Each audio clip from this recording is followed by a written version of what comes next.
Hello, good morning. Durga Pal ma'am की class में आप सबका स्वागत है। Class welcome back to Durga Pal ma'am's class. आज की क्लास में मैं आपको पढ़ा रही हूँ क्लास 5 की वीणा से 4th चैप्टर सांकेन। सांकेन पाठ की पूरी व्याख्या आसान शब्दों में इस पाठ की पूरी व्याख्या मैं आपको समझाऊंगी। अगर आप लोग पाठ पढ़ने से बचने वाले हैं तो फिर मैं पढ़ रही हूँ, आप इसे ध्यान से सुनिए और इसकी एक एक लाइन की व्याख्या मैं आपको बताती जाऊंगी ताकि आपसे किसी भी तरह का प्रश्न अगर आपके स्कूल में पूछ लिया जाए तो आप उसका उत्तर दे सकें। तो पाठ की व्याख्या को ध्यान से सुन लीजिए ताकि सारे प्रश्नों के उत्तर आप दे पाएंगे। पाठ यहाँ से शुरू होता है कि अरुणाचल प्रदेश में चौखाम के मंडल कार्यालय में वल्लरी के पिताजी एक अधिकारी हैं। वल्लरी एक लड़की का नाम है जिसके पिताजी अरुणाचल प्रदेश में चौखाम के मंडल कार्यालय में काम करते हैं, अधिकारी हैं यानी ऑफिसर हैं वहां पर वो। इस बार उन्होंने दिल्ली से अपने परिवार को भी अपने पास बुला लिया है। तो वो चौखाम में काम करते हैं, उनका परिवार रहता है दिल्ली में, तो उन्होंने दिल्ली से चौखाम बुलाया है अपने परिवार को। कहाँ दिल्ली की भीड़ भरी सड़कें, हॉर्न बजाती हुई कारें और बसें, आदमियों की लंबी लंबी कतारें, और कहाँ चौखाम का खुला और शांत वातावरण, जिधर देखो हरियाली ही हरियाली और फूल ही फूल। यहाँ के लोगों के मुखों पर सदैव मुस्कान बनी रहती है। तो जब दिल्ली से उन्होंने चौखाम बुलाया अपने परिवार को, तो दिल्ली और चौखाम के बीच में क्या अंतर है इन पंक्तियों में वो बताया गया है कि दिल्ली में तो भीड़ भाड़, हॉर्न, इतने सारे लोग, गाड़ियां ही गाड़ियां, लेकिन चौखाम में हरियाली हरियाली है, फूल ही फूल है। यहाँ के लोग हमेशा मुस्कुराते रहते हैं। वातावरण बिल्कुल अलग है दिल्ली और चौखाम का। एक दिन वल्लरी को उसके मित्र चाउतान ने अपने घर बुलाया। अब अरुणाचल प्रदेश के लोग हैं तो नाम कुछ इस तरह से हैं। नॉर्थ साइड के जो बच्चे इस वीडियो को देख रहे होंगे उन्हें थोड़ा सा अलग लग रहे होंगे ये नाम। तो वल्लरी को उसके एक फ्रेंड चाउतान ने अपने घर पर बुलाया। वल्लरी अपने पिताजी के साथ चाउतान के घर गई। उस समय चाउतान के पिताजी घर की सफाई कर रहे थे। वल्लरी और उसके पिताजी को देखकर उन्होंने सफाई का काम छोड़ दिया और उन दोनों का स्वागत किया।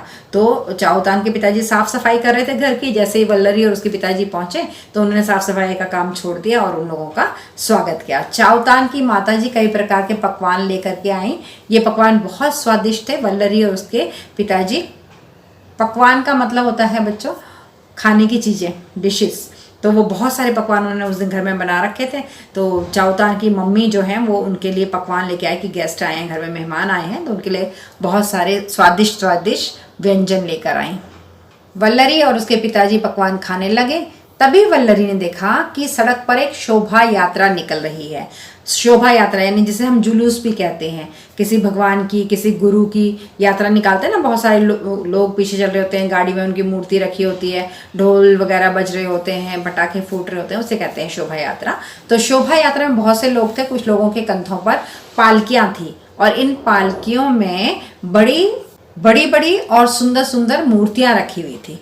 अब शोभा यात्रा में बहुत सारे लोग थे, उनके कंधों पर पालकियां रखी हुई थी और उन पालकियों में बड़ी बड़ी सुंदर सुंदर मूर्तियां रखी हुई थी। शोभा यात्रा में सब लोग नाचते गाते हुए जा रहे थे। लोगों में बहुत उत्साह था, बहुत जोश था उन लोगों में।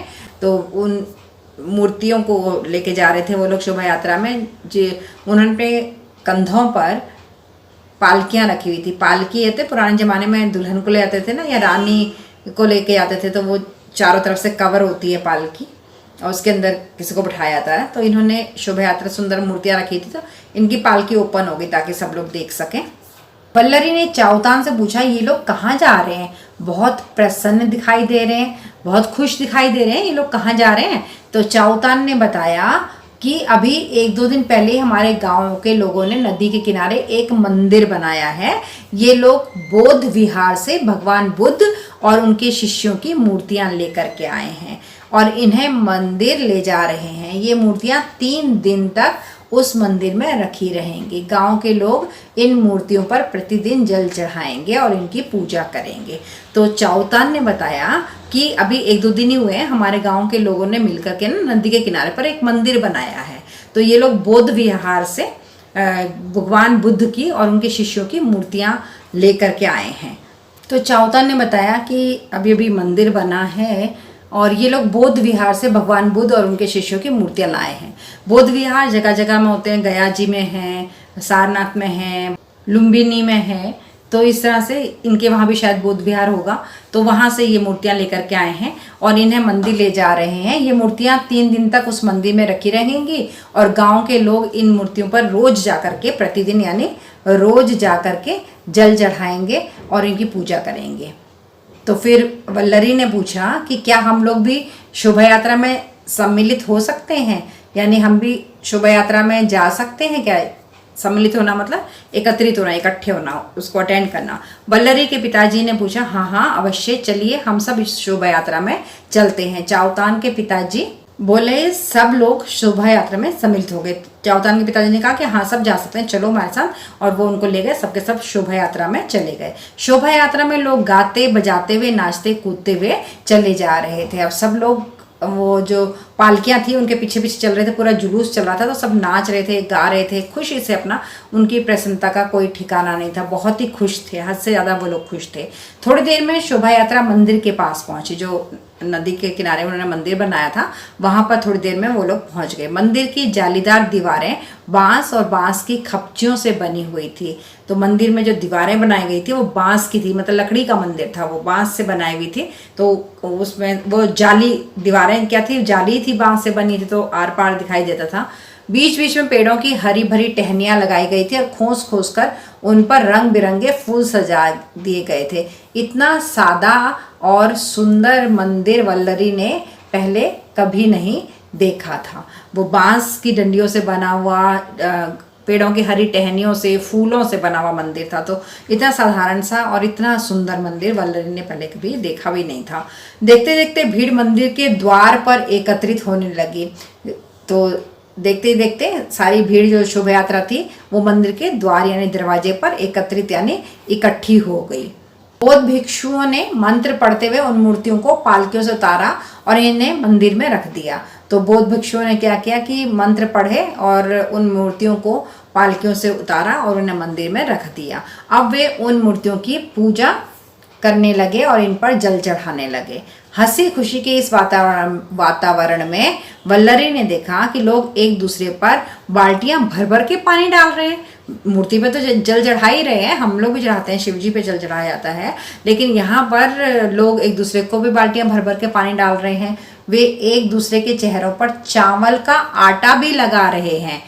ये नई चीज वल्लरी ने देखी कि पानी भी डाला जा रहा है और एक दूसरे के चेहरे पे चावल का आटा भी लगाया जा रहा है। वल्लरी को होली की याद आ गई, क्योंकि नॉर्थ साइड में हमारी तरफ होली खेली जाती है। उसने चाओतान से कहा, चाओतान भाई लगता है कि लोग होली का त्योहार मना रहे हैं।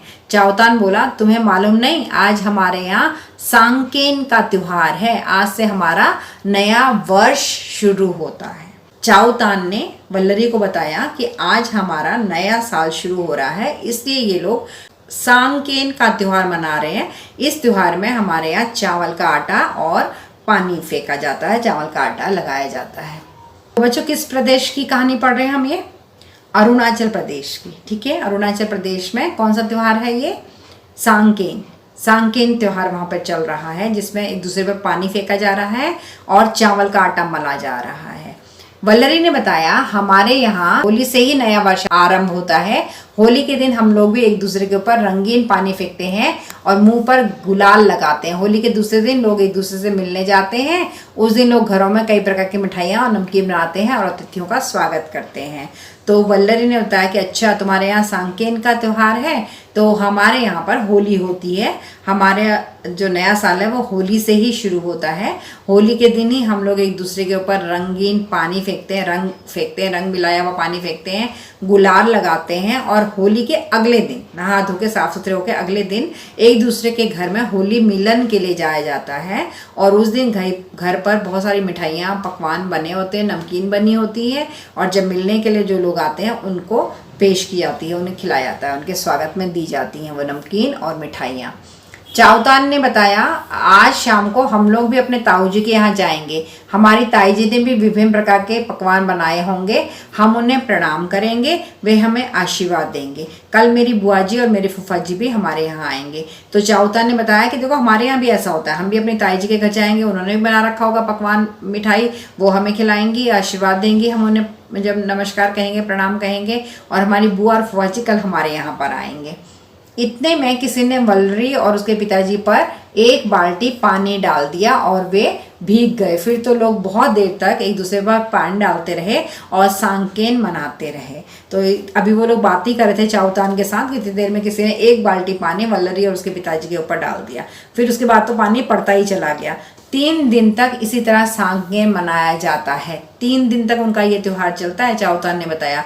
तीसरे दिन बौद्ध भिक्षु इन मूर्तियों को पुनः मतलब दोबारा पालकियों में रखकर बौद्ध विहार ले जाएंगे। वहां वे मंत्र पढ़कर इन मूर्तियों को इनके स्थान पर रख देंगे। अच्छा, वहीं से लेकर के आए, 3 दिन तक त्योहार मनाया और उसके 3 दिन के बाद फिर जाकर के मूर्तियों को वापस रखाए। चाउतान के पिताजी ने बताया कि गांव के गांव के लोग फिर बौद्ध विहार जाएंगे और भिक्षुओं को बार बार दंडवत प्रणाम करेंगे और भिक्षु लोग हमें आशीर्वाद देंगे। तो बता रहे हैं कि गांव के लोग फिर बौद्ध विहार जाते हैं और वहां जाके वहां जो भिक्षु होते हैं उनको प्रणाम करते हैं और फिर वो आशीर्वाद देते हैं। कैसे आशीर्वाद देते हैं? वो कहते हैं, खेती फूले फले तुम्हारी, तुम्हें ना हो कोई बीमारी, हिल मिल कर सब नाचें गाएं, नए साल में खुशी मनाएं। तो ये आशीर्वाद बौद्ध भिक्षु इन लोगों को देते हैं। अरुणाचल प्रदेश के लोगों को बौद्ध भिक्षुओं से ये आशीर्वाद मिलता है। बच्चों, ये था आपका क्लास 5 वीणा का चौथा चैप्टर सांकेन, जिसमें हमें सांकेन त्योहार के बारे में बताया गया है, जो कि अरुणाचल प्रदेश में मनाया जाता है।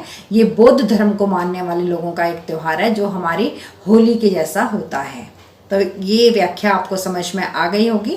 बहुत सी इंपॉर्टेंट बातें अंदर थी जो कि क्वेश्चन में पूछी जाएंगी, वो मैंने आपको विशेष तौर पर बताई हैं कहानी में। अगर आपको कहानी की व्याख्या पूरी अच्छे से समझ में आ गई है तो कर दीजिए 4 काम। पहला, आपको लाइक का बटन दबाना है। दूसरा, अपने 2 दोस्तों के साथ इस वीडियो को शेयर जरूर करना है। तीसरा, दुर्गापाल मैम की क्लास को सब्सक्राइब करना है। और चौथा, बेल आइकन को दबाना है ताकि आगे जो भी मैं वीडियो डालूँ आपकी क्लास का, आपको नोटिफिकेशन तुरंत मिल जाए। तो अब चलते हैं, मिलेंगे अगली वीडियो में अगली चैप्टर के साथ। तब तक के लिए tata, bye bye and love you all.